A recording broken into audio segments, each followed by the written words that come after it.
Kronologi istri polisi ditangkap karena tagar percuma lapor polisi, sempat dijemput paksa 20 polisi. Seorang istri polisi ditangkap setelah membuat postingan dengan tagar percuma lapor polisi.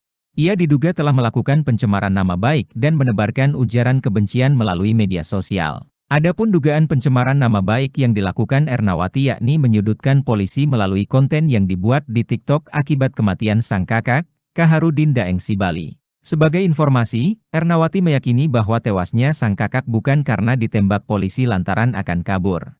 Namun, ia menduga Kaharudin tewas akibat disiksa polisi saat akan diperiksa. Namun, sebelum ditetapkan sebagai tersangka ini, Tribunnews.com sempat mewawancarai Ernawati terkait konten TikTok yang dibuatnya pada 28 Februari 2023 lalu.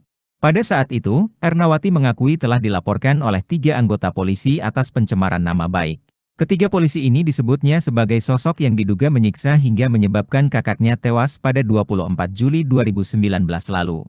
Mereka adalah Kanit Bringkanaya Makassar, Ibtu Sangkala, anggota Polres Sinjai, Bribka Andi Maparumpa, dan anggota Polres Bone, Brigpol Kaharimuddin. Sementara, berdasarkan tangkapan layar laporan polisi, LP, yang dikirimkan ketiga polisi itu, mereka melaporkan di hari yang berbeda. Untuk Ibtu Sangkala melaporkan Ernawati atas dugaan pencemaran nama baik pada 28 November 2022. Lalu, 3 hari berselang, lanjut Brigpol Kaharimuddin melaporkan Ernawati dengan laporan yang sama. Sementara Bribka Andi Maparumpa melaporkan pada 4 Desember 2022.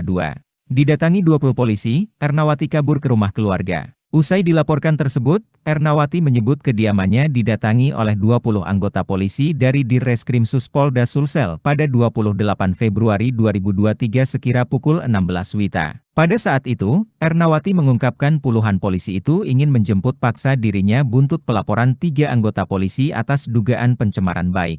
Namun, dirinya mengaku heran lantaran sampai membutuhkan puluhan polisi untuk menjemputnya. Padahal, saat itu, ia masih berstatus sebagai saksi dalam pelaporan atas dirinya. Mereka nafsu sekali mau nangkap saya padahal saya masih status saksi dan dipaksakan naik ke sidik kasus saya tanpa saya di BAP padahal jelas postingan saya seorang adik berstatus istri polisi, ujarnya kepada Tribunnews.com. Buntut dari peristiwa tersebut, Ernawati terpaksa kabur ke rumah keluarganya dan meninggalkan kelima anaknya di rumahnya. Tak hanya itu, puluhan polisi yang ternyata juga bermalam di sekitar rumah Ernawati itu membuat kelima anaknya tidak bersekolah saat itu.